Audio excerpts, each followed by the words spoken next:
Hi, everybody, and welcome to the Q&A as a follow-up to the Iiie session that we just had.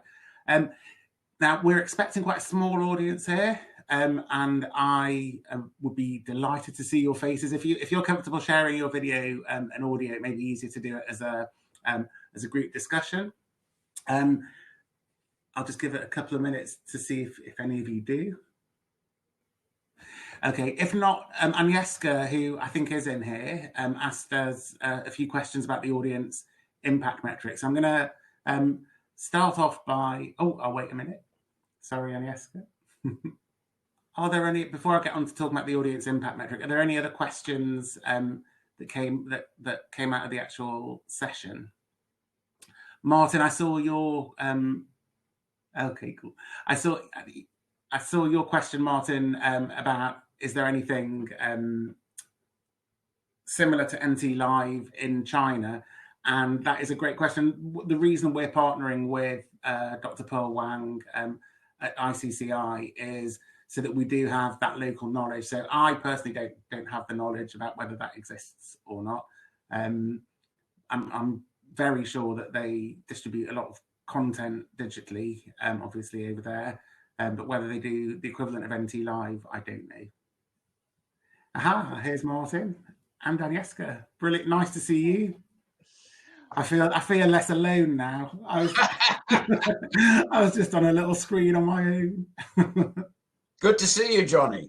Really good to see you too, and good to see you in the sessions throughout Beyond. I've seen a lot of questions from you, Martin. So Agnieszka, Martin is also an academic at Goldsmiths in the ICC Institute of Creative and Contemporary Entrepreneurship.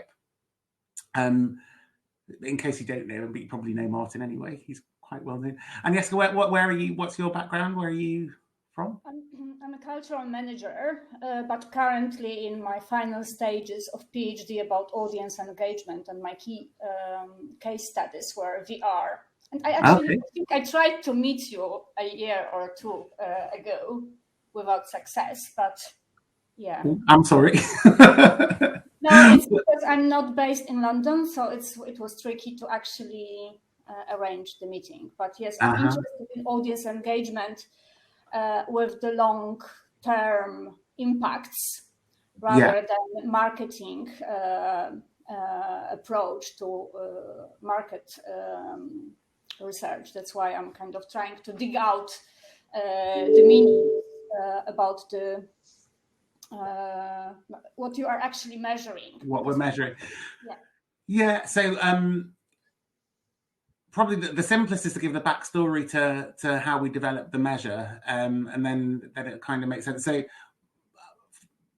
methodologically, I come from a psychology background, and that's what my PhD back in 1996, 1999 was all focused on measuring presence, so user sense of being there in a mediated space, and it covered content ranging from live sports matches to rally drivers to skiers with cameras on their helmets to Midsummer Night's Dream, in the round production of A Midsummer Night's Dream back in the mid-90s that was filmed in stereoscopic high definition video, and I exposed hundreds of participants to all these stimuli using basically any measure that I could find in the psychologist's toolkit. So from the very qualitative focus groups and in-depth interviews through to behavioral measures, so that people physically move and respond to movement in a scene in a similar way to that they would in relation to the real world.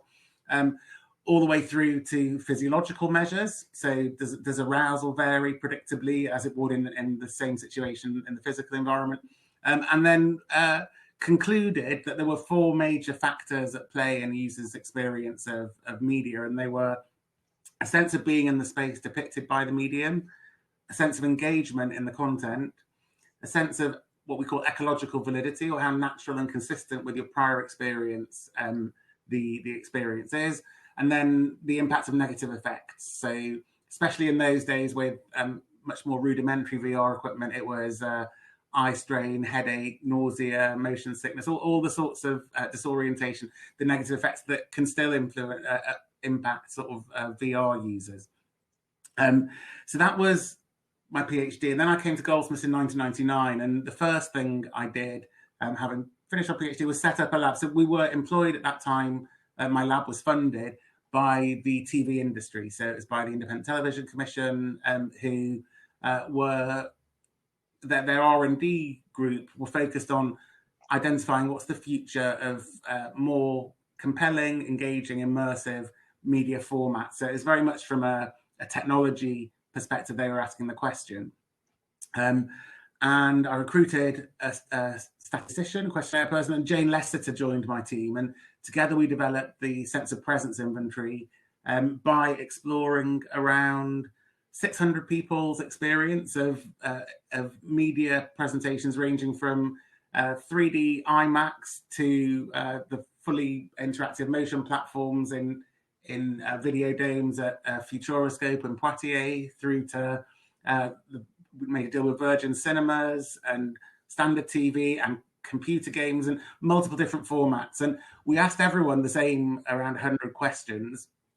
And through an analysis of that, we developed a valid and robust metric, the sense of presence inventory, which we published in 2001. And we licensed that to people all over the world for free, for academic use, and for money for commercial use.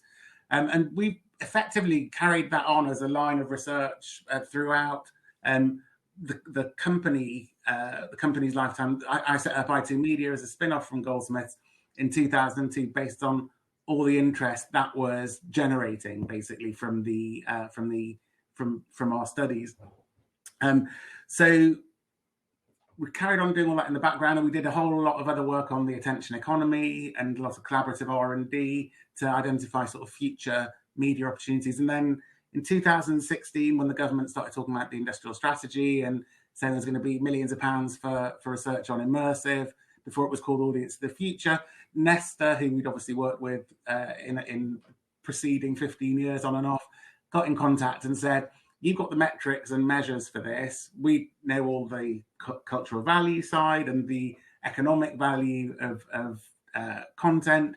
Why don't we partner for this bid for the Digital Catapult, funded by Innovate UK, to update your metric with other dimensions? And so in that first year, so 2017-18, we ran literally hundreds of people in our lab. Martin's been in my lab and experienced the VR in there, in experiencing room scale VR of award-winning productions. So we've never named them publicly, but one of them is hugely relevant to nature and the environment, and we're also working with Marshmallow Laser Feast. So there's a clue on that one.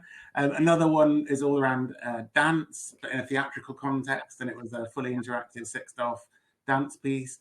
And the third was a very in my mind, rudimentary in terms of its messaging, but fun exploration of the interactivity of the Vive port platform. And through that, we developed the Immersive User Experience Toolkit, which we then started selling to creative organizations as an evaluation service for their pieces in development. So for organizations like National Theatre and Young Vic with Draw Me Close, with AHRC on several of their productions, with all the Creative XR productions, which funded by Arts Council and Digital Catapult. The trouble was those were expensive evaluations to do, so it cost around 7,000 to 10,000, depending on how many pieces of content we were evaluating, for us to do a report, because our researchers will be there, people come into our labs, and we'd have to do a bespoke analysis for each production. And we know that the sector as a whole, even before COVID, doesn't have those sorts of budgets. So we developed instead an online self-service version of the toolkit, the Audience Impact Metric, which is... So this is actually the short version of the long questionnaire that you did. Yeah, so the long questionnaire initially, of 120 items was boiled down to about 30 items. So this is the impact metrics that you are now. Yeah, exactly. So I'm going to show you in a Chrome tab. think it's this one. Because this was my first thought when I saw the initial work, that it's not practical. So I was waiting for the short version. So that's why I'm. Okay. So this is the short. This is the much shorter version. I can show you, we can walk through an actual demo questionnaire in a second. But what we do with this is, and don't click these links because this is still a live evaluation. But for one piece of content, we here we go. It takes about 2 seconds to set up an evaluation, and then as people fill in, it generates a QR code and a URL, which instantly asks people about their experience of a production. And there are 5 key dimensions that are measured: global quality of experience, cultural value, engagement, and emotional intensity. And what this does, which is brilliant, is it doesn't just tell you what your score is on each of these different dimensions. And in a second, I'll show you the sub items of each dimension, but it gives you a benchmark of where you are relative to all the other productions that have been evaluated using the same metric. So at the moment, we've got about 25 different productions have used the metric. And so what we can see on this one, for example, this is an example of one that scored the highest actually on global quality of experience and cultural value and emotional intensity, but not the highest on engagement of everything we've measured. How do you define the engagement? So this is all self-report at the moment, and I'll say, and I think that's because it's incredibly easy to measure. It takes literally about 5 minutes for people to fill in this survey, and we validated each of the elements based on behavioural measures of people in our lab. So we filmed people in the lab, the 2017-18 study, to find behavioural correlates that confirm variability in those behavioural correlates also vary with these subjective responses. So we're confident that these aren't just what people say, they're actually reflective of what people's actual experiences. So for engagement, there are 3 questions that we ask, and it's the extent to which people enjoy themselves, feel drawn in, and lose track of time. For emotional intensity, we ask people about both positive and negative and the intensity of each. And for global quality of experience, there are 5 measures. So how good, powerful, memorable, transportive, and worth paying for it is. And for cultural value, and this links to a lot of the Arts Council's more standard impact questions that organisations have to fill in. It being an interesting idea, thought-provoking, something you'd experience again, saying something important about the world, being intellectually engaging, and wanting similar content in future.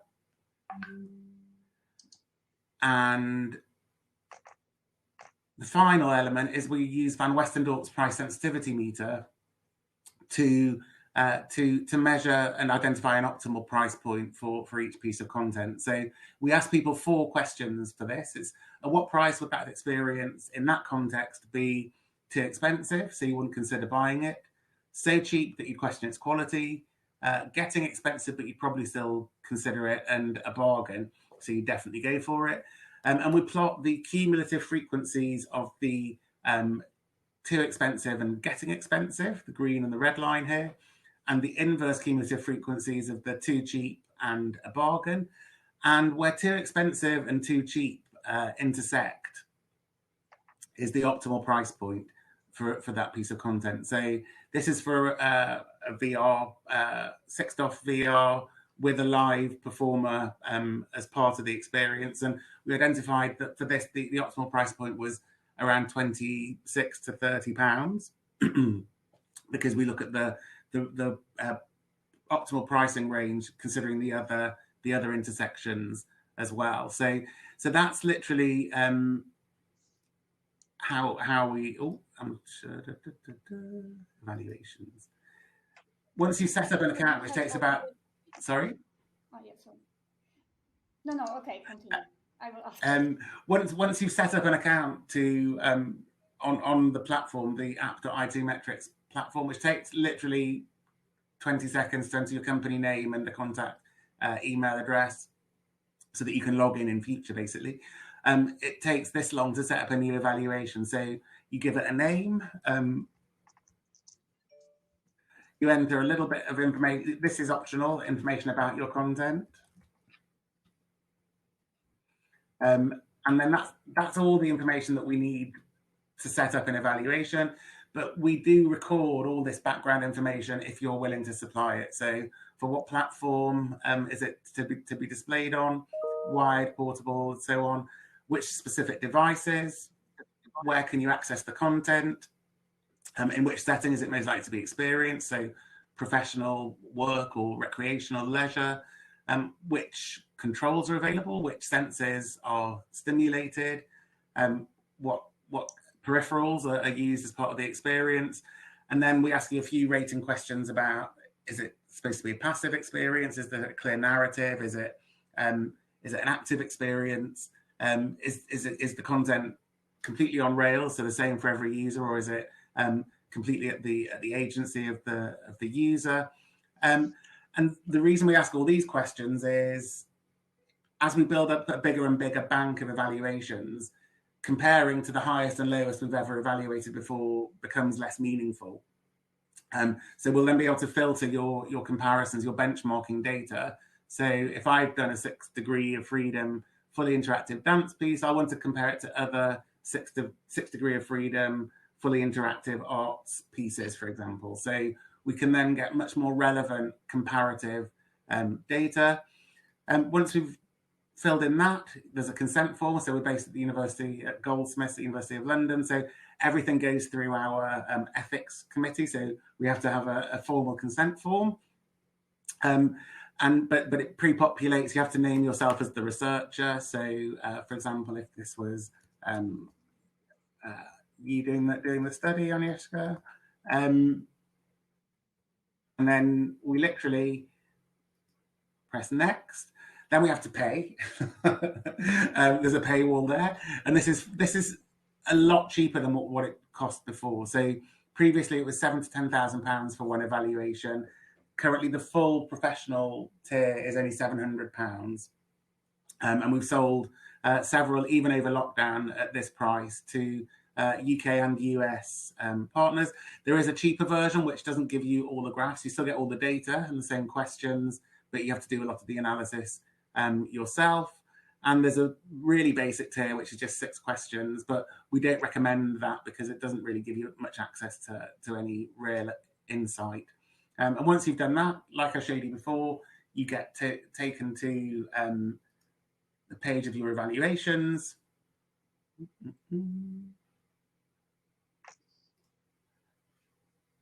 And then as respondents or participants in the experience fill in the questionnaire, this is a live dashboard that you as a researcher or as a producer or as a creative team can see the feedback live as it's building up. So the minute there are 10 responses, you start seeing how you score relative to the other productions that are evaluated. So that's a whistle-stop tour, and I'm very happy to take any extra questions on this. Do you match the data with other metrics, like, for example, UK population data, or is it only building on the data that your clients are using? The benchmark is against our own data set. We do then extrapolate its findings to other work. So I don't know if you're at the session on Monday where we were talking about the audience segmentation we've done for creative content delivered via tech. Did we? Yeah. So we scale it using a fairly complex algorithm to audiences according to that view of audiences, but we can just scale it to standard demographic views. One of the really interesting challenges for the China collaboration, so you heard Pearl talking then about using the Mandarin version of this in Shanghai, is we don't have the same segmentation and audience view that we've got for the UK audience for Shanghai at the moment. And so one of the things we're going to do this year, had we been in Shanghai, is partner with not just Pearl, but Professor Zhu at Fudan University in the Media and Comms department there, because she's very interested in applying our segmentation method to China audiences, which are going to be radically different to UK audiences. So, but it's for me, it's incredibly exciting. So we know that the sensor presence inventory, our 2001 measure, has been used in China like hundreds of times, because we've given licenses to it, and we haven't checked their translations, but we've authorized them translating it and using it in Mandarin. This is the first time we've actually got real data back from a collaborator that we're working like that with, like incredibly closely with, to collaborate, and we're going to get a brilliant paper out of it, because there are differences in people's appreciation. So, Johnny, can I ask you a question? Yes.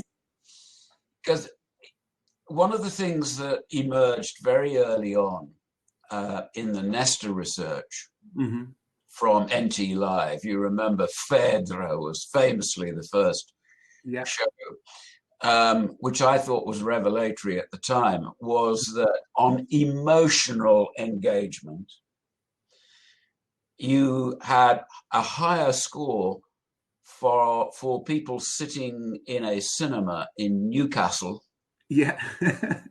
than you did sitting in the theatre on the South Bank. And that was extremely interesting, but also possibly not surprising. If you're on the very back row of a theatre, you're not actually very close to the drama, or at least you're less close than you are through at that stage the technology of NT Live. So that was very interesting, but we're now 5 years further on, and this is where your research seems to me to be so interesting. And I just and your price points, as you've just shown, have come down a lot for selling your product. I mean, £700 seems to me to be quite cheap. Does this mean, in your view, that the market, the cultural market for doing this kind of audience research is maturing or has matured? How do you see that in terms of a kind of commercial opportunity? I think that's a brilliant question. I think the first one on the intensity of the experience, we've done loads of studies on novelty and quality of your seating positions. So I think you're exactly right. Sitting at the back and not really getting a very clear view would be one big issue, but also just being able to access it. So, I mean, the huge numbers of NT Live, the NT YouTube streams at the start of lockdown, the huge audiences for them, was just evidence that people wanted it. People wanted to have that content, and even if it was on their TV, I had it on my projection screen at home, so it felt literally like being in the front row of the theatre there. But so access and novelty are hugely important, and I think it's going to be really interesting seeing how that develops over time. We measure on the audience impact metric people's previous experience with VR, with the immersive platform that they're accessing content on, and also how often they engage in real life, going to the theatre, going to galleries, going to concerts, because we definitely think there's a really important consideration of the frequency which people attend, that we have to take account of in the data that we're analysing. So that's the first bit. For the second one, do I think the sector's maturing? I think they are, and it links also to Agnieszka's question of how can this data be used, which she asked in the main session. And it's when we started doing this in like 27, started talking to Nestor about it in 2016-17, a lot of the like national portfolio organisations, marketing and audience teams that you spoke to saw the Arts Council reporting as a pain in the bum. Frankly, like it's reporting for no real point, because they know if people want the experience or not. What we I used to be chairman of the Young Vic, so I can confirm that he's. I haven't thought about it, but when but what we found is if you give the creative teams feedback on different elements of or different iterations of their productions in development. Yeah. They, like in our audience, the future, the performance demonstrator, the collaboration between us and the creative team has been absolutely brilliant in that they want to know, well, does that change people's emotional response? Is that more intense? Are they more engaged if we do it this way? So it's very much, I think, a kind of a sea change in creators always are going to know best about what they want to make and how they want to make it. But the more information and support and insight they can get to do that, the better. So we'll never replace the creative genius. It's always around what extra information can we understand through measuring audiences' experiences, even of early elements of the early iterations. And then you get the producers and the audience insight teams who are taking it to their board, taking it to funders, taking it to AHRC, taking it to Arts Council, saying, actually, you know what, this is having all this emotional impact, this engagement with audiences who maybe previously hadn't engaged with this sort of content. So both in terms of pricing, in terms of reach and engagement of new audiences, and in terms of an extra tool in the creative's palette, I think it's got value. Yeah. So I think that, well, this was exactly my thinking, that, you know, for the justifying to policymakers or grant givers, you know, the value of your production is, for me, the main aim of this tool. Because as a creative person, because I'm also a filmmaker and I was festival organizer, I would have a problem with using this data for my other work, both as a creative, so like a filmmaker, but also like a festival organizer, because, you know, you measure one point of a time, and I would have a problem of, you know, deciding if 5 points in the engagement scale is good or bad. Well, that's where the benchmarking comes in really handy. So if you know, because as a raw score, it's pretty useless, but having it as knowing where you stand compared to other productions of a similar affordances. Yeah, but I'm comparing apples with oranges.